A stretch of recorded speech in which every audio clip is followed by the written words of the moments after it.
ఆ చాకలిది ఎప్పుడైతే వీడు చీర తీసుకొచ్చి అదంతా కుర్రాడు మాట్లాడుతూ ఇట్లా చేయి అనేటప్పటికి కుంకుమది పడిపోయిందో ఆ చాకలి దాని దగ్గరికి వెళ్తాడు. ఆ సీన్ ముందరగా పాటలంటే వెళితే పాడి చేసింది ఇది అంటే భగవంతుడు కూడా ఇలా కోరుకున్నాడు అన్నట్టుగా లోపల వెళ్ళిపోయి దాని నిండా పసుపు పూసేసి మొత్తం అంతా మధుపర్కంలాగా చేసి ఎంత బాగా అసలు నిజంగా థాటే చేసి దాంట్లో మల్లెపూలు పెట్టి దేవుడి దగ్గర తీసి మల్లెపూలు పెట్టి తీసుకెళ్ళి ఇవ్వమంట.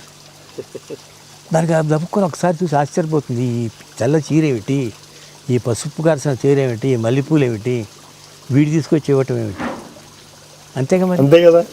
ఎందుకంటే అప్పటి వరకు ఏ కారణం చేత నిగ్రహించుకున్నా నిగ్రహంగానే ఉంది. వయసులో ఉన్న పిల్ల, పెద్ద ఇదేం లేదు.